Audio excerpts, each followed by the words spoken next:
negatively affects people's health more than anything else. Alcohol, cigarettes, the donut, hamburger. Sure, they're all pretty bad for you, but most people know that and at least try to limit their intake somewhat to these items, even a little bit. But it's the things we don't think about that can really cause damage. Things we use every day so regularly we don't even think about how its constant use could actually be killing us. The real culprit is the chair. We were given legs for a reason. Most third world cultures don't even have chairs, and they walk an average of 10 miles a day. We in the modern world, on the other hand, spend most of our entire waking days sitting down. People go right from bed to sitting on the toilet, after which they sit at the breakfast table, then they sit in a car as they drive to work and spend the entire day sitting at a desk, only getting up to sit in the toilet and in the cafeteria. Then they sit in the car to drive and sit at the local bar for happy hour. Then when they've had enough of that, they go drive home and spend the rest of the day sitting in a comfortable chair watching TV before they crawl to bed to recover from all the physical exertion that day. And when people go out, they sit at a restaurant or a movie theater. Sitting all day is far worse for you than you might think. A 2010 American Cancer Society study following over 123,000 people from 1993 to 2016 found these alarming results. People who were inactive and sat for over 6 hours a day were 94% more likely to die during the time period studied than those who were physically active and sat less than 3 hours a day. That's almost 100%. And get this, findings were independent of physical activity levels. The negative effects of sitting were just as strong in people who exercised regularly. 60%, that's over half of employees surveyed, were convinced they would be more productive if they had the option to work on their feet. Medical experts have started referring to long periods of physical inactivity and its negative consequences as sitting disease. Below this video are links to an endless list of medical studies showing physical inactivity and low fitness are serious threats to cardiovascular health. Even with a low body fat index, sitting has been linked to non-alcoholic fatty liver disease.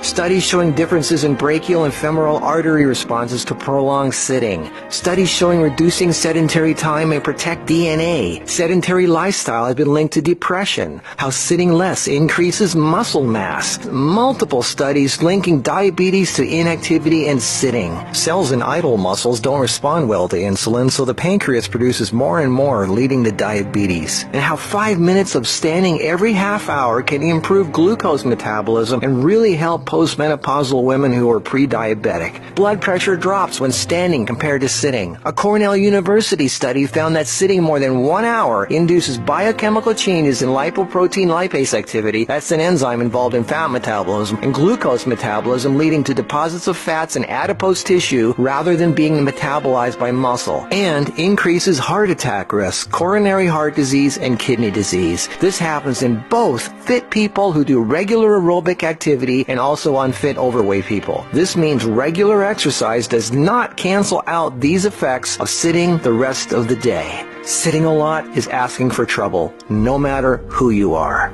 Another study at the University of South Carolina found that men who reported more than 23 hours a week of sedentary activity had a 64% greater risk of dying from heart disease than those who reported less than 11 hours a week. And many of these men routinely exercised. Cholesterol, blood sugar, triglycerides, diabetes, heart disease, and a number of health problems all became apparent. Studies have linked sitting to a greater risk for colon, breast, and endometrial cancers. Sitting for long periods of time can cause blood clots to form, which can travel to the brain, causing a stroke. Speaking of blood clots, lungs are twice as likely to develop pulmonary embolisms. Lack of physical activity leads to hypertension, high blood pressure, sleep apnea, snoring, compression of spinal discs, herniated lumbar discs. The Washington Post reported sitting a lot also causes leg disorders, varicose veins, swollen ankles, deep vein thrombosis, muscle degeneration, hip pain, and worst of all, a limp, sagging rear end because the glute muscles not only don't get used, circulation is cut off from the weight of the whole body pushing down on it. Medical News Today announced that our chairs are slowly but surely killing us.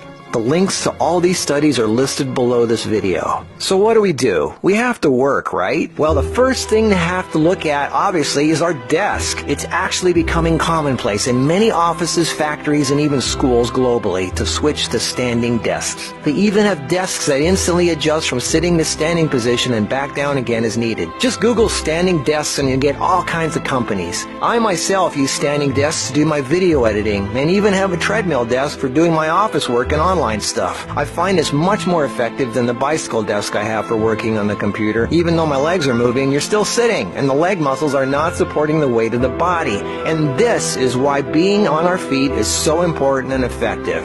The act of standing requires all kinds of muscles to keep us from falling over. Muscles all over our body are constantly adjusting, tightening, and loosening to keep us balanced, from our feet to our legs to our torso, arms, and neck. That's thousands of muscles, big ones, little ones, constantly working to keep us from falling over. And all this work requires energy, which of course comes from our food, and fat, which doesn't get used if we sit around all day. So do as much as what you normally do standing up if you can. And if you can't, stand up every half hour for 5 minutes. Even if you don't do much, just stand up. And if you really want to get things moving, do some squats. And I don't mean 3 or 5, I mean 20 or 30. Take the stairs instead of the elevator. Throw out the TV and do more yard work. Clean up the house more. Do more repairs. Go to the park. Walk down the street or just stand around. Anything. You are not designed to sit. You are designed to be upright. Half your body is legs. They are there for a reason.